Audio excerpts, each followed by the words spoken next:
ನಮಸ್ಕಾರ, ನೀವು ನೋಡ್ತಾ ಇದ್ದೀರಾ ನ್ಯೂಸ್ ಫಸ್ಟ್ ಲೈವ್. ನಾನು ಮಧುಸೂದನ್. ಮೊದಲಿಗೆ ಹೆಡ್ಲೈನ್ಸ್. ಬೆಂಗಳೂರಲ್ಲಿ ರಾತ್ರಿ ಸುರಿದ ಧಾರಾಕಾರ ಮಳೆ. ಕೆಆರ್ ಮಾರ್ಕೆಟ್ನಲ್ಲಿ ಮಳೆ ನೀರಲ್ಲಿ ಕೊಚ್ಚಿ ಹೋದ ತರಕಾರಿಗಳು. ಎಲ್ಲೆಂದರಲ್ಲಿ ರದಿ, ಕೆಸರುಮಯವಾಗಿರುವ ಸೊಪ್ಪು, ವ್ಯಾಪಾರಸ್ಥರ ಕಣ್ಣೀರು.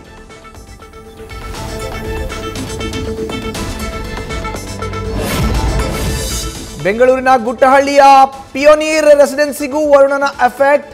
ಕೆಸರು ಜೊತೆ ಹರಿದು ಬಂದು ನಿಂತಿರುವ ಮಳೆ ನೀರು.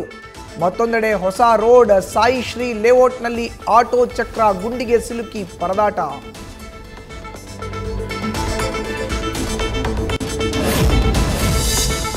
ಮಂಡ್ಯ ಜಿಲ್ಲೆಯಲ್ಲಿ ಬಿಡದೆ ಸುರಿದ ಮಳೆಯಿಂದ ಅವಾಂತರ.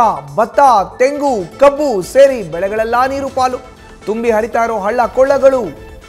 ಚಿಕ್ಕಮಲಗೂಡು ಗ್ರಾಮದಲ್ಲಿ ಜಮೀನುಗಳು ಜಲಾವೃತ.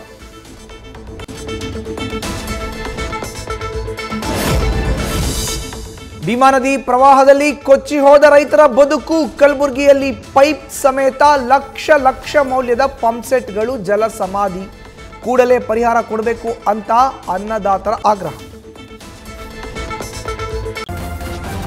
ನ್ಯೂಸ್ ಫಸ್ಟ್, ನಿರ್ಭೀತಿಯಿಂದ ನಿಮ್ಮ ಪರವಾಗಿ.